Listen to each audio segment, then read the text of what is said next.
Book 39, Q. Entry into the Realm of Reality, continued. Q. Then the king, having exhorted the inhabitants of his domain with these verses, showering the whole enlightenment site with offerings from 10,000 clouds of offerings developed from the roots of goodness of the ruler, went to the Buddha, covering the sky with clouds of parasols of all jewels and canopies of clouds of all kinds of flowers, adorning the sky with cloud covers of all kinds of robes, clouds of nets of jewel bells, clouds of fragrant flames given off by an ocean of all kinds of scents, clouds of chairs made of all kinds of jewels, magically adorning the sky with clouds raining all kinds of presents. Having gone to the Buddha and paid his respects, the king sat before the Buddha in a throne of great jewels flashing light in all directions. At that point the daughter of the king took off all her jewelry and scattered it over the Buddha. The jewelry formed a parasol over the Buddha's head and stayed there, covered all around with nets of various jewels, held by the chief water spirits, the whole body of jewelry forming a perfect circle surrounded by 10 jewel parasols, all completely pure, in the shape of a tower, variously arrayed, covered by clouds of all kinds of jewel ornaments, covered by arrays of diamond trees, adorned with the finest pearls from all the fragrant seas. In the middle of it she saw a great enlightenment tree called draped with foliage of all jewels produced by the cosmos of realities, with infinitely various adornments, displaying various auspicious supernal manifestations. There she saw a Buddha named Vairocana surrounded by as many enlightening beings as atoms in untold Buddha lands, all of whom had undertaken the vows of practice of universally good enlightening beings and dwelt in the inconceivably various total unity of all enlightening beings. She also saw the leaders of all worlds in the presence of the Buddha. She saw the infinitely various projections of Vairocana Buddha and perceived the successive ages of his past enlightening practice. She also perceived that worlds' ages of formation and disintegration, and the succession of past Buddhas in that world. She also saw the universally good enlightening being Samantabhadra in that world, and saw him in the presence of all Buddhas, honoring the Buddhas and guiding all sentient beings to full development. She also saw all the enlightening beings reflected in the body of universal good, and saw herself there too in the presence of all the Buddhas, in the presence of all the enlightening beings reflected in the body of universal good, in the abodes of all sentient beings.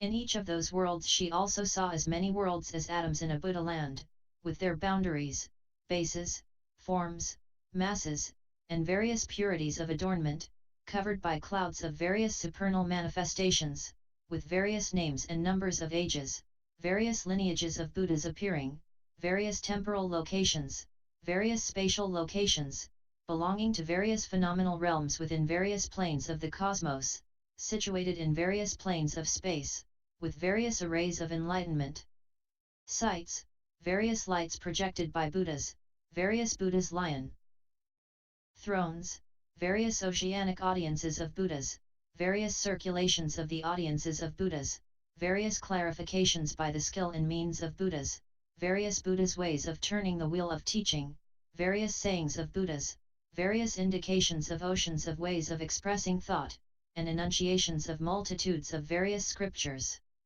Seeing all these, she was all the more enraptured.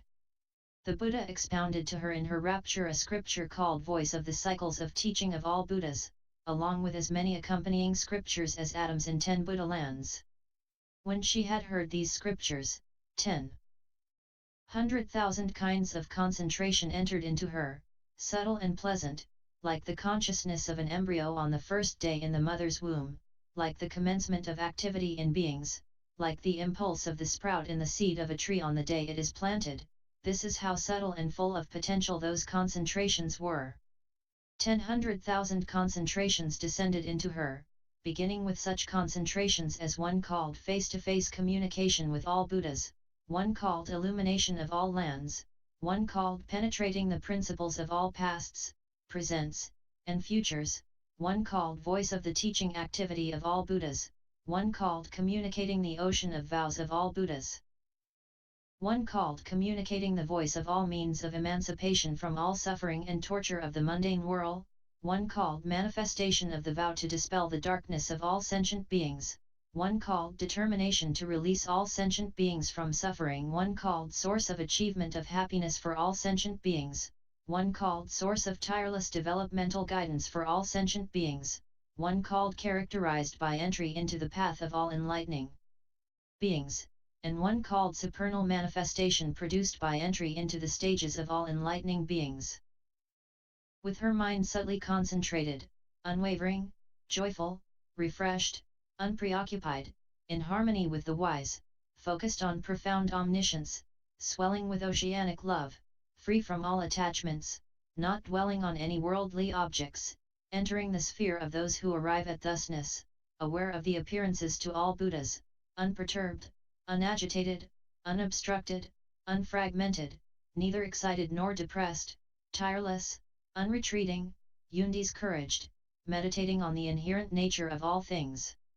Realizing the ocean of principles based on the inherent nature of all things, following the principles of investigation of all things, plunging into the ocean of all sentient beings, determined to save all worldlings, illumined by the vast ocean of Buddhas, plunging into the ocean of vows of all Buddhas, breaking through all obstructions to enlightenment, gathering great stores of virtue, on the verge of attainment of the 10 powers of Buddhas, aware of the realms of all enlightening beings, amassing the provisions of all enlightening beings for the path of enlightenment, her mind reaching everywhere to take up the great vow of universal good, by as many oceans of vows as atoms in 10 Buddha lands. She undertook the past vow of all Buddhas for the purification of their own Buddha lands.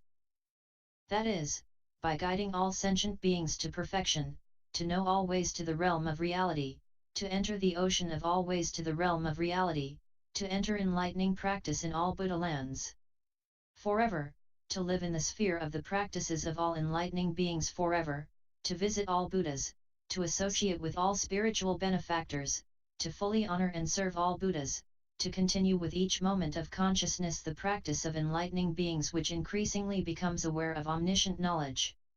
She undertook the vow of universally good enlightening practice by means of as many oceans of ways of undertaking vows as atoms in 10 Buddha lands, beginning with such vows as these.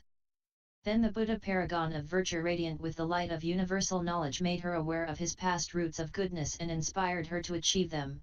He made them clear to her, revealed them, described them, analyzed them, and explained them. He strengthened them to endure without perishing, extended them to great range, and firmly established them so as to make them equal to the measure of omniscience, so she would apprehend, from the first determination for enlightenment, the incalculable past vows of the enlightened. 10 eons before that, in the world light shining from a jewel sun and moon, in which the teaching of the Buddha moon-like brilliance was preserved, that same woman, instructed by the enlightening being universally good, repaired a ruined image of the Buddha seated on a lotus, painted it, and adorned it, having gone to universally good with the aspiration for enlightenment. Because of that root of goodness, she never fell into misfortune and always was born in celestial or human families and was always beautiful. She always saw Buddhas and associated with the enlightening being universally good, and in every life was developed, inspired, and caused to be mindful by that spiritual benefactor. At this time, furthermore, universally good was thoroughly pleased with her. Who do you think the king of that time was? It was none other than the enlightening being Manjushri, the glorious one, who was the king. And do not suppose that it was anyone else but the night goddess Prashantaratazagaravati, who is seated here near me, who was the queen. And do not think it was anyone but I who was the daughter of the king and queen, who in the time of the teaching left by the Buddha moon-like brilliance repaired a ruined image of the Buddha on a lotus. That became a determining factor for me all the way to supreme enlightenment. And when I was directed by the enlightening being universally good toward supreme perfect enlightenment, I first aroused the determination for enlightenment. Then, when I went to the Buddha paragon of virtue radiant with the light of universal knowledge and cast my jewelry over him, saw the Buddha's miraculous power, and heard the teaching from him, I attained this enlightening liberation showing guidance to all sentient beings. And I propitiated all those Buddhas, numerous as atoms in the polar mountain, and honored them with all kinds of offerings. And I listened to all their teachings, and put their instructions into practice, and I gained such intense respect for those Buddhas that in a single moment of thought I would see all those Buddhas, their circles of enlightening beings, and their Buddha lands. When that world radiant brilliance had passed away and the age sphere of dispassion was over, there followed a world called magnificent array brilliantly adorned with jewel discs, and an age called great light. 500 Buddhas emerged therein, and I propitiated them all. The first Buddha in that age was named representative of great compassion. When he was leaving home, I, who had become a night goddess, made offerings to him. After him, a Buddha named Adamantine paragon of man arose. I, at that time a ruler, made offerings to him, and he expounded to me a scripture called Source of all Buddhas, accompanied by as many scriptures as atoms in 10 Buddha lands, which I listened to and took up. After that a Buddha named Magnificent Array of Lights of a Mountain of Blazing Fire appeared. At that time the daughter of a grandee, I made offerings to him, and he expounded to me a scripture called Containing the Manifestations of Past, Present, and Future, accompanied by as many scriptures as atoms in the continent, which I listened to and took up.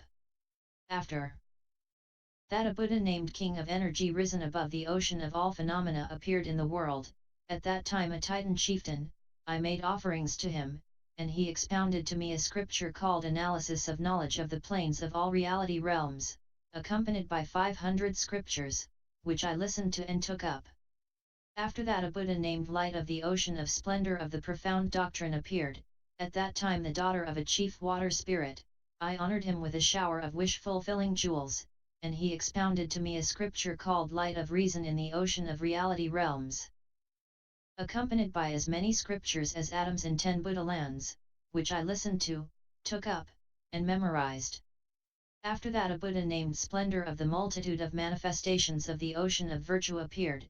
At that time a seer with 5 kinds of occult knowledge, I went to him by magical power with a company of 6,000 seers and honored him with incense and flowers.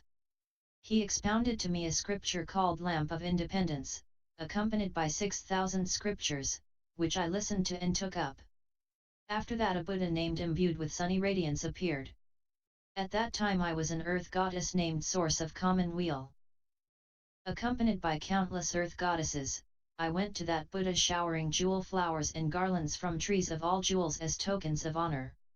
He expounded a scripture called Womb of Knowledge from which all Buddhas are born, along with countless scriptures, which I listened to and remembered permanently. The last of those 500 Buddhas was named Lamp Radiant as a mountain peak of jewels filling the space of the cosmos. At that time I was a dancing girl named Radiantly Beautiful Face.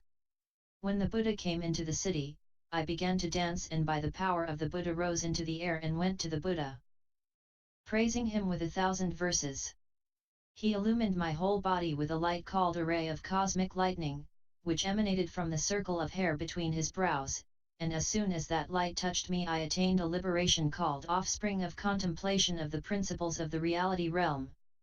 Thus I associated with and honored all the 500 Buddhas of that age in that world, and I remember everything they taught me, forgetting nothing, not even a line or letter.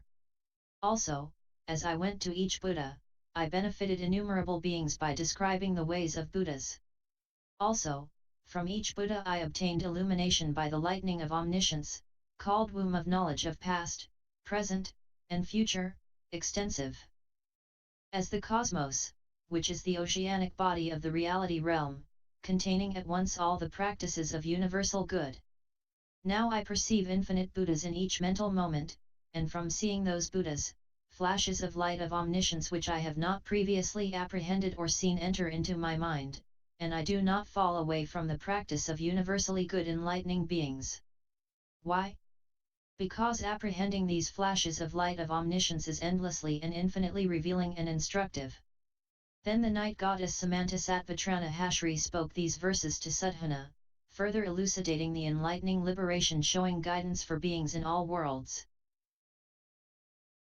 Listen, Sadhana, as I tell of what is deep, hard to see, hard to fathom.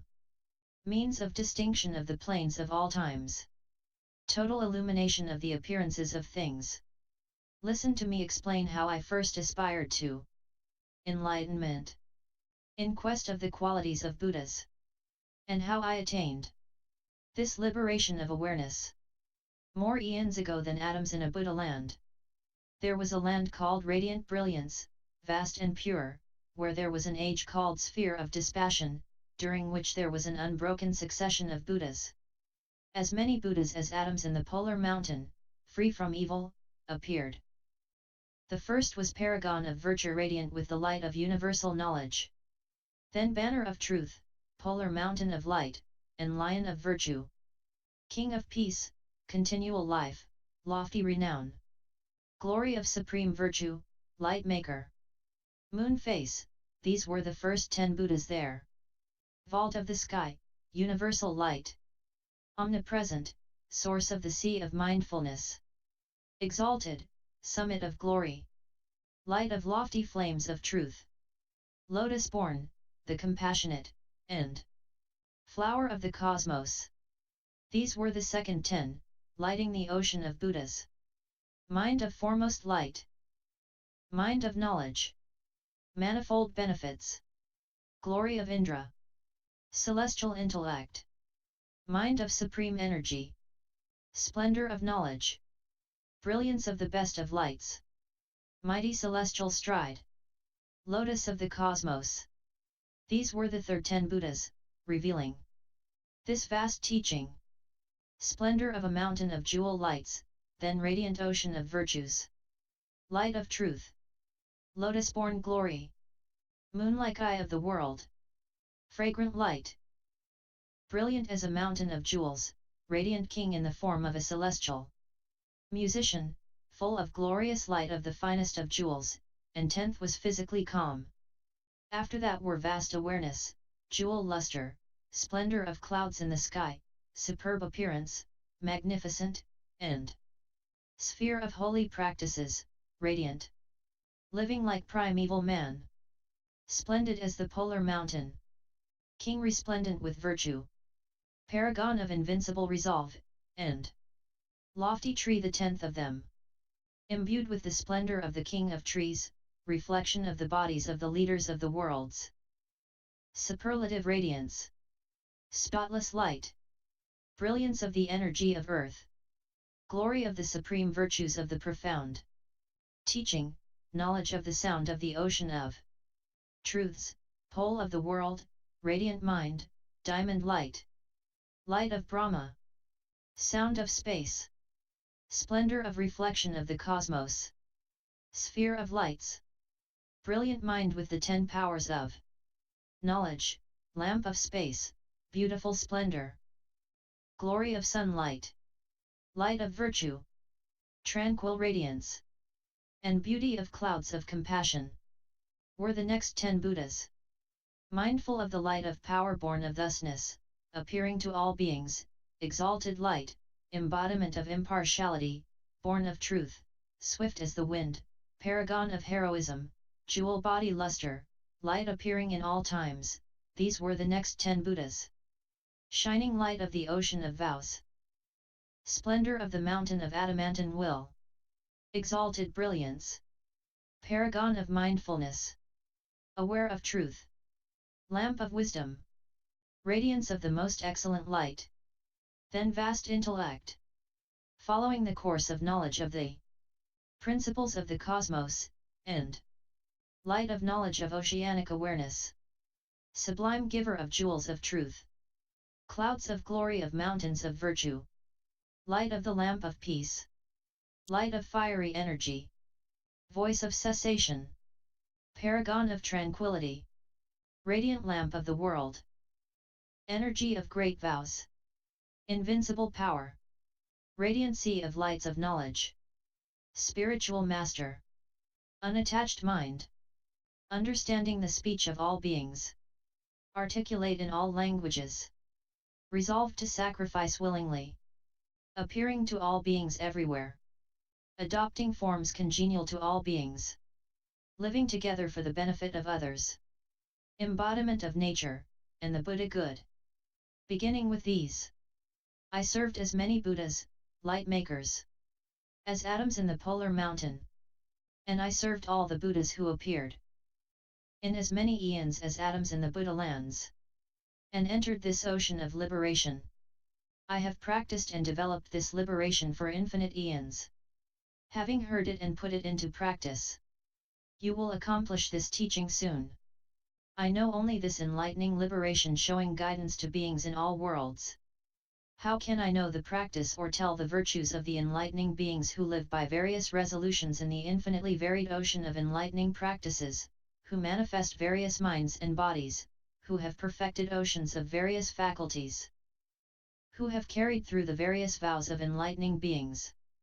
In this same enlightenment site is a night goddess named Prashantaratazagaravati, who sits next to me on a lotus seat, in a calyx adorned with starry diamonds, surrounded by countless tens of hundreds of thousands of night goddesses. Go ask her how to learn and carry out the practice of enlightening beings. So Suddhana paid his respects to the night goddess Samantasattva Tranahashri and left her. Continued, A2.